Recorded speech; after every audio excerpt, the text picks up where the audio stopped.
Hey guys, it's Kelsey. I'm back with another scrapbooking process video, and this is one of the, I think, 3 layouts I did this month that had like a larger scale photo. I think they were 8 by 10s, all of them, and I already did one of them, and there's a vertical one that will come up I think next actually. But for this one, I didn't want to keep it 8 by 10. I thought because I already had a couple of the larger scale ones, for this one, it would look kind of cooler if I trimmed it down to be kind of a longer, I mean, not panoramic, but just like a long, skinnier photo. So I decided to trim it up a little bit. There was really just some wasted space with the tree, and I almost think the tree looks better trimming it off where I did because it kind of looks scraggly towards the top, but where I trimmed it you kind of get that nice full branch that's in the background, and then the lower part of the photo was just sidewalk pretty much. So I just trimmed it up a little bit, and I really like the skinnier form of a larger photo. And I had a scrap of this newspaper print I used on a page last month, so I really thought, especially with this background, it really played well having that newspaper print excuse me, with the texture that's already on this background paper. I love this dark navy. I love all the navy papers in this collection, so I'm excited to be doing another more navy page.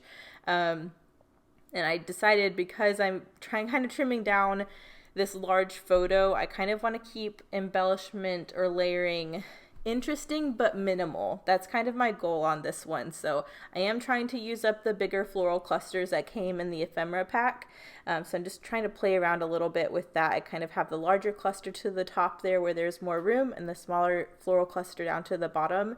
And I kind of had this idea where there'd be this semicircle almost of embellishment running off the left hand of the page, running into this photo. So that's kind of what I'm trying to do, is arc these embellishments towards these outer corners. For whatever reason, I just thought that would be a cool way to use these floral bits. So I'm just playing around with kind of what I want to do.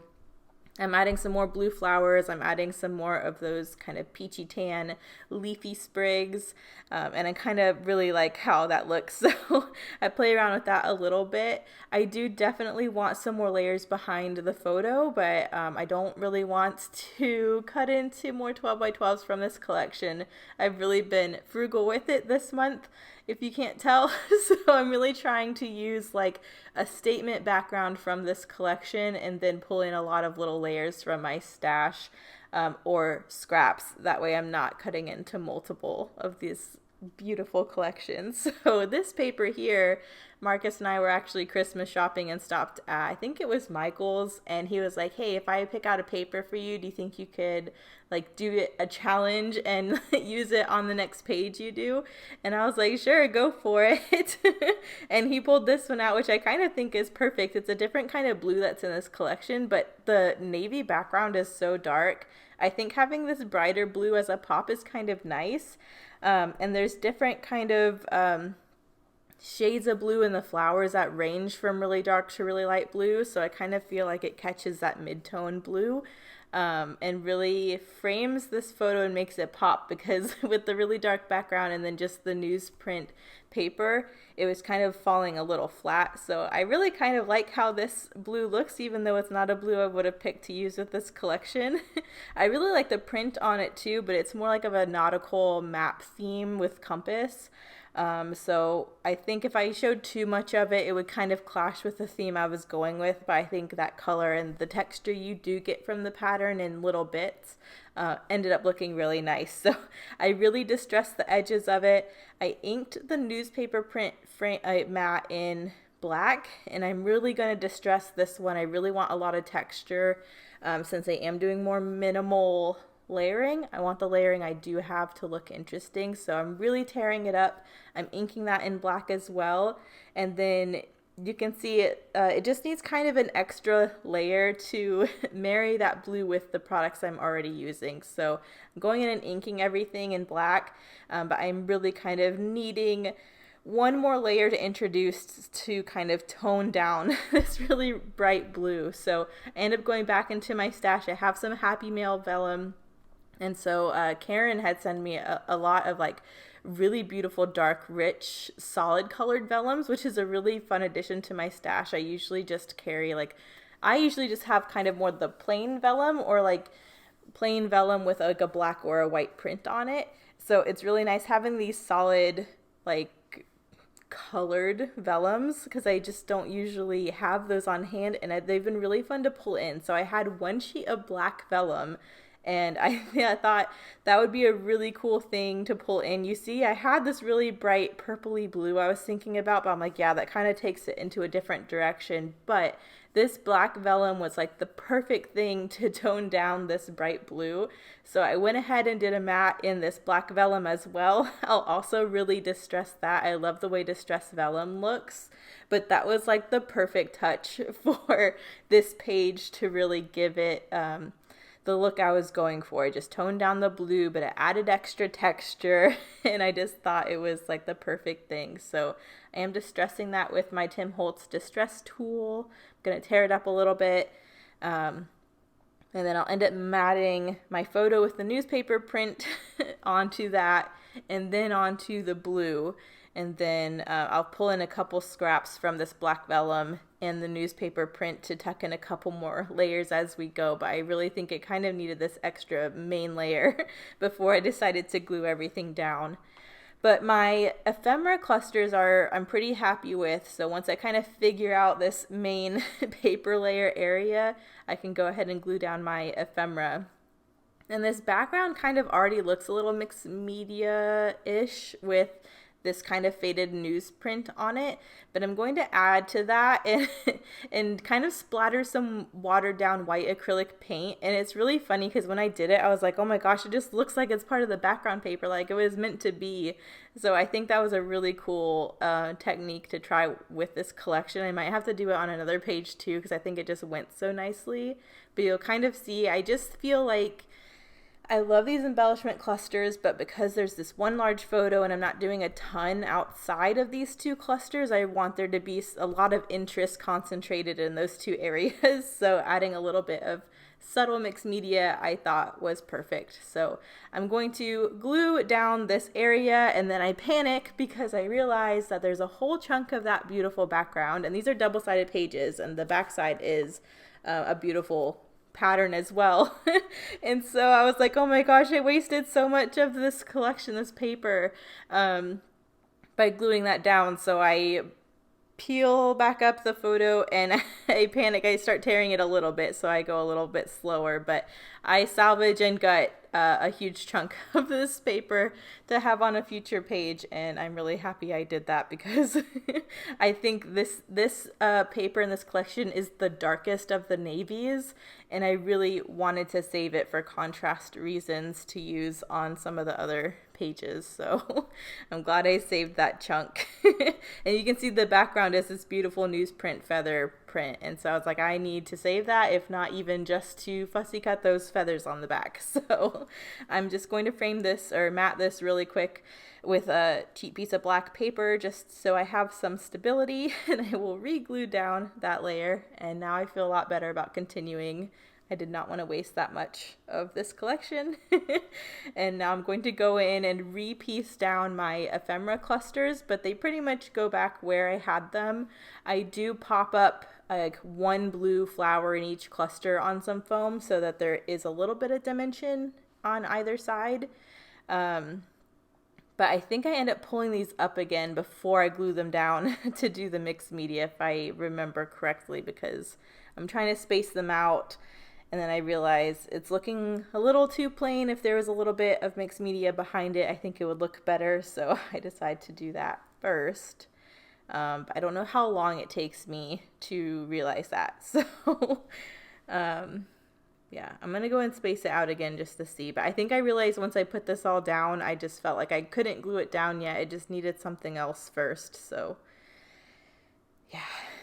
And all I do for the mixed media, I literally just take the cheap white acrylic paint that I have from my craft supplies, and I put a little bit of water in with it so it's a little bit easier to splatter. I just take a toothbrush and I just tap it and it flicks it onto the page. And I love that technique. Acrylic paint is really opaque, so even though you water it down, it really stands up well. So you'll see this watered down white acrylic paint is still opaque. And I just think that's an awesome technique because I think a lot of crafters have acrylic paint, and you could do any color pretty much. So I'm just mixing that up to the side there. You can't really see it, but I'm just kind of mixing that acrylic paint and water in some old packaging, and then you can see me mixing it up. I'm masking off the photos with some other old packaging, and now I'm just going to flick it around the page. But I just really feel like it complements the style of this background paper really well. I kind of feel like they should have just printed that on the background because it goes so nicely. I wasn't sure if I was going to add a small cluster to the upper left-hand corner. I went ahead and just did some mixed media over there just in case. But I don't end up adding a cluster over there because it just ends up distracting from the other two clusters that I end up doing. And Marcus comes in towards the end and I'm like, I don't think it's done yet. I'm trying to add another cluster over there. And he convinced me that he liked it how it was. So that's why I ended up only doing the two clusters you kind of already saw. But that's trying to dry, and I'm looking at it, and I'm like, I kind of feel like it needs a little bit more layering.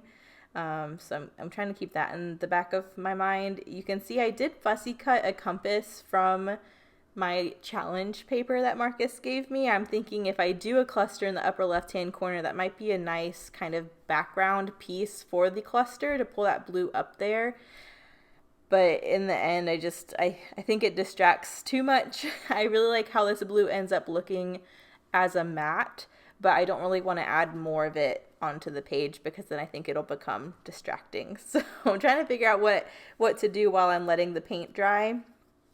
I also go in with some gold Heidi Swapp Color Shine, but I think I do that after I glue down my ephemera clusters. You can see just piecing down this little cluster down here, I did put some foam on that one flower just so it had some dimension, and I'm just trying to continue this semicircle kind of arc that I'm going for. In the end, I don't know if you can tell if it's a semicircle arc, but I kind of like how the clusters kind of fold into the corners of the page. I think that's kind of nice because it's weird because for me, I tend to do more diagonal embellishment, which you've seen a lot this month. If I have something in one corner, I prefer something in the opposite corner.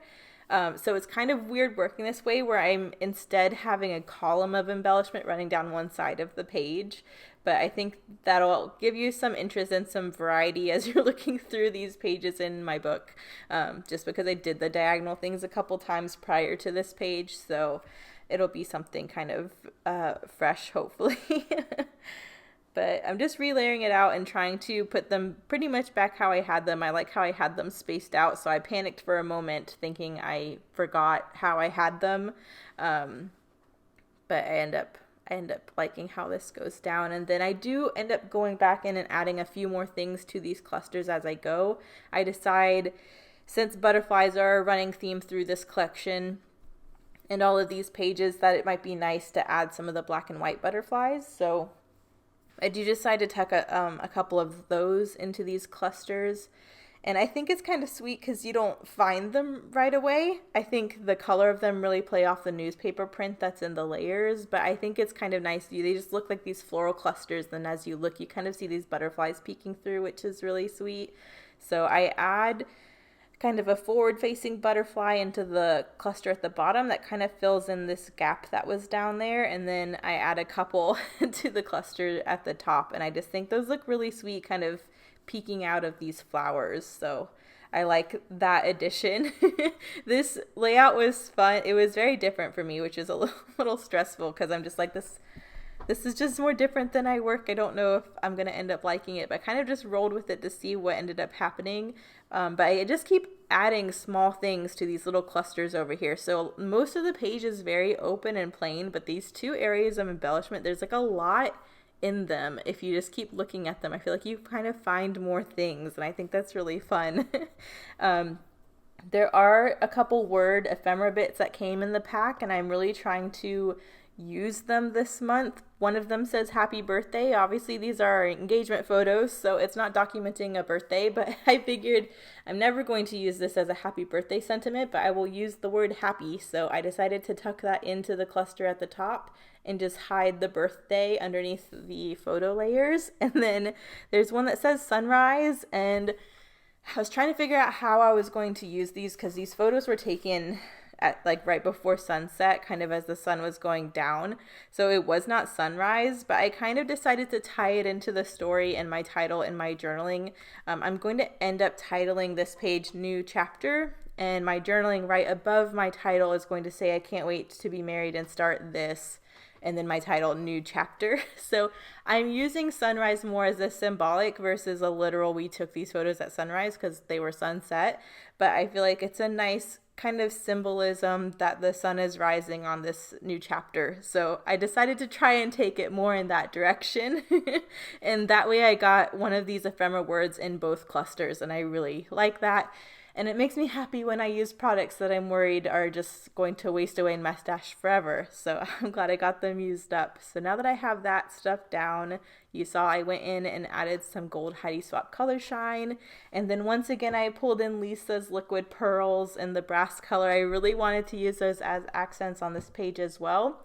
I thought about using some blue Nuvo drops because I didn't know if I should try to tie in a little bit more of the blue from that one frame, but I decided to not add to that. I mean, I might go back and add some of those dots. It might look more cohesive if I have that lighter blue that ties into that layer scattered amongst these clusters as well. So let me know. I might go back and add a couple scattered drops of that blue to tie into that layer, but I end up just going in with the gold and adding a couple of drops of that. And then once again, I'm pulling in 2 of those Flissy Jane Denise charms, and I really like what those add as well. And again, adding gold and white twine through those. So there's so much little details. I love all the different textures and dimensions. So I really liked how this one ended up turning out, even though I kept wanting to add more. You could kind of see I added some more newspaper layers, and then I go back and I add one more layer of that black vellum just to tie and finish off the left hand corner of the photo. You can see I just added that there, and for whatever reason I just feel like it needed that one extra piece. So that's pretty much it. I think I really wanted to do more. I think I still have to add my journaling maybe. I can't see because my little recordy bar is over half of my layout, so I can't see what I'm doing, but I think I still have to do journaling. I think that was one of the last things that I did. But yeah, I really wanted to add more, and then Marcus kind of came in and I was like, I don't know what else to add. And he was like, it looks done to me. So I was like, okay, I'm done then. And I'm going to stop rattling my brain about it. So that's how it ended up. I do need to put my title down. I realize I haven't done that yet. I've been using these gold puffy stickers a lot, actually. I love these. They are stickers, and they're called Main Squeeze. That's cute. I didn't know that was what they were called, but they are puffy gold foiled alphas. They give you uppercase and lowercase. And I had, I'm out of T's, so I did just trim up an I to be a T in the word chapter. But other than that, I had all the letters, so I figured I could get away with that. So I just popped my title down there. I love that addition of the gold. And then I will need to add my journaling still, I'm pretty sure. I was trying to figure out kind of finishing touch wise if I wanted to add those little water droplet beads. But I decided I only have 6 of those left, and I kind of feel like you didn't notice them as much on this dark background. So I decided to save them for a layout where they would really shine. So that's why I decided to go in with Lisa's Liquid Pearls, and I love this gold dimensional paint. I just think it's the perfect touch with these layouts. So, and I needed another gold kind of mixed media thing because I'm almost out of my gold Heidi Swap Color Shine, and I don't know what I'm going to do without it because you can't get it anymore. But at least I have those now, so I have something to use.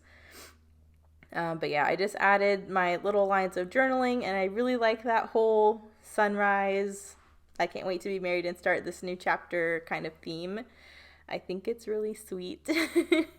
So I think I'm almost done after I get the journaling down, and then you will see the close-ups next. But yeah, this was definitely a kind of a more different page this month for me. I'm already using kind of the larger photo, but just the way I did things on this one was different. So that was kind of fun and interesting. So I think close-ups are here in a minute. Thank you guys so much for watching. I will see you in the next one. I think the next one is the last large photo I have. And then I'll have several more layouts of the smaller photos I still have to scrap. But I'm trying to scrap these larger pictures first because I'll get lots of good scraps to do layers when I do the smaller photos. So that's my plan. Thank you guys so much for watching. I'll see you in the next one. Bye.